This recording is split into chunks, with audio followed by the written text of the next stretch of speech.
మొదటి యోహాను 4:4. చిన్నపిల్లలారా, మీరు దేవుని సంబంధులు, మీలో ఉన్నవాడు లోకములో ఉన్నవాని కంటే గొప్పవాడు గనుక మీరు వారిని జయించి ఉన్నారు. హల్లెలూయా. ఏమన్నాడు? చిన్న పిల్లలారా, మీలో ఉన్నవాడు ఎవరంట? గొప్పవాడంట. అంటే మీలో ఎవరున్నారు ఇప్పుడు? ఈ లోక సంబంధి అయినటువంటి సాతానుడు.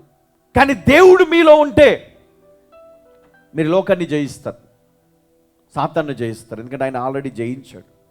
ఈరోజు మీలో యేసయ్య ఉన్నాడా, సాతానుడు ఉన్నాడా? చెప్పండి, ఎవరున్నారు మీలో? యేసయ్య ఉంటే మీరు ఈ లోకాన్ని జయిస్తారంట. హల్లెలూయా. మొదటి పేతురు 5వ అధ్యాయము 7-8 వచనాలు. ఆయన మిమ్మును గూర్చి చింతించుచున్నాడు గనుక మీ చింత యావత్తు ఆయన మీద వేయుడి. హల్లెలూయా.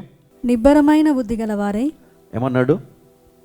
నిబ్బరమైన బుద్ధి గలవారై మెలకువగా ఉండుడి. మీ విరోధి అయిన అపవాది గర్జించు సింహము వలె ఎవరిని మృంగుదునా అని వెదకుచూ తిరుగుచున్నాడు కదా. రైట్. నిబ్బరము కలిగి ధైర్యంగా ఉండమంటాడు. సాతానుడు నిన్ను టార్గెట్ చేశాడు. నువ్వు దొరుకుతా ఉన్నావు, ఎక్కడో దొరికిపోయినావు, వాడు నిన్ను పట్టుకున్నాడు. ఇప్పుడు నీ లైఫ్ ఏమైపోతుందంటే మెల్లిమెల్లిగా ఆ చీకటిలో, అంధకారంలో, ఆ ఏడ్చే పరిస్థితిలోకి వెళ్ళిపోతావు.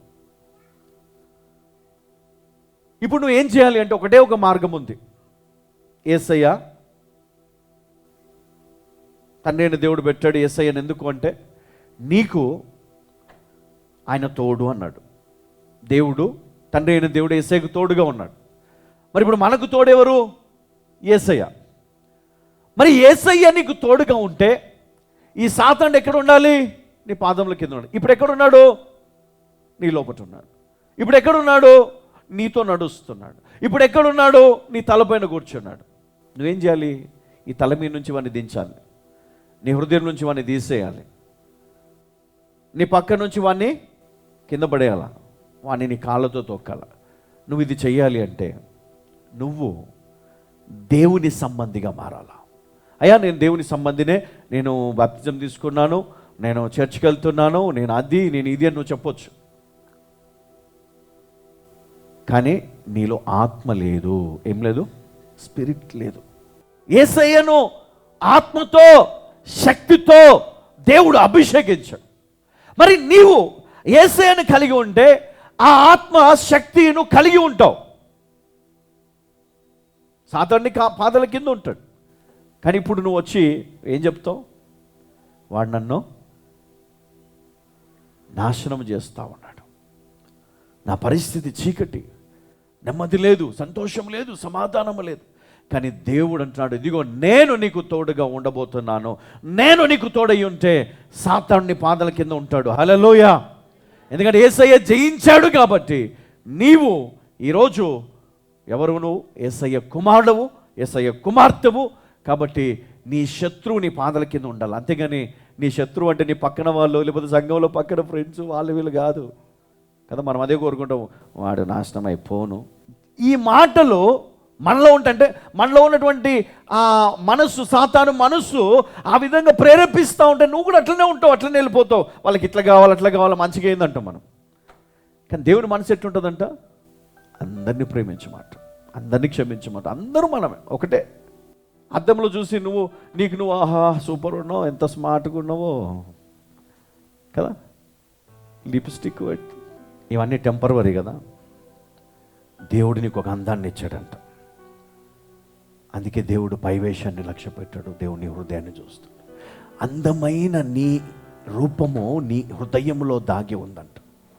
ఇక్కడ గనుక నువ్వు సాతానుతో ఒకవేళ నువ్వు కలిసి ఉన్నట్లయితే దేవుని దృష్టికి నువ్వు చాలా అసహ్యంగా, రోతంగా కనబడతావు.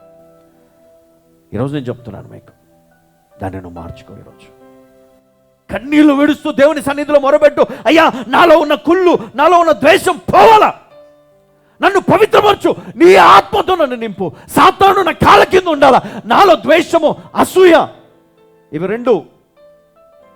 ఇంకోటి అహంకారం. ఇది మంచిది కాదు మనకి. అది నాలో ఇప్పుడు కూడా ఉండొద్దు. ఎంత ఎదిగినా కొమ్ములు రావద్దు నాకు.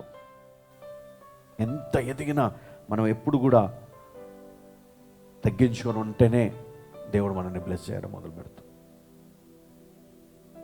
సమాజం కూడా అంతే. మనం ఎదిగినాం అనుకోండి త్వరగా చాలా అసూయపడుతుంది. చాలా వాడికి అట్లా వచ్చింది ఇట్లా వచ్చిందిలే, వాడు కష్టపడి సంపాదించలేదు కదా. దేవుని కృపను బట్టి దేవుడు బ్లెస్ చేస్తూ ఉంటే వాళ్ళకి అట్లా రాలేదు, ఇట్లా రాలేదు, ఫండ్స్ వచ్చినాయి.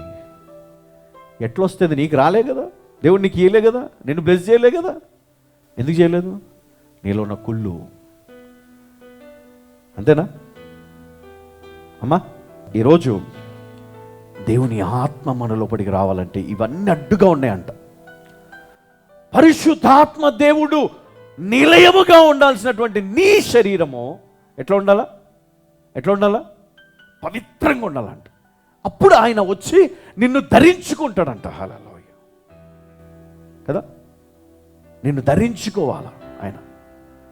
ఒక వస్త్రంలాగా నిన్ను ధరించుకుంటాడు ఆయన. నీ లోపట నివాసము చేస్తాడు ఆయన. అది నిజమైనటువంటి దేవుని బిడ్డలు కలిగి ఉండాల్సింది. ఆయన మనం ధరించుకొని ఉండాలి. ముట్టుకుంటే చాలు బగ్గమంటారు. అమ్మో, అటం బొమ్మ కంటే డేంజరు. నిజంగా దేవుడు మనల్ని విడిచిపెట్టకూడదు అంటే కనుక మనం ఆయనను పట్టుకోవాలా. ఆయన ఆత్మ చేత మనం నింపబడాలా. పవిత్రమైన దేవుని సన్నిధిలో మనము దేవుని శక్తితో నింపబడాలా. హల్లెలూయా.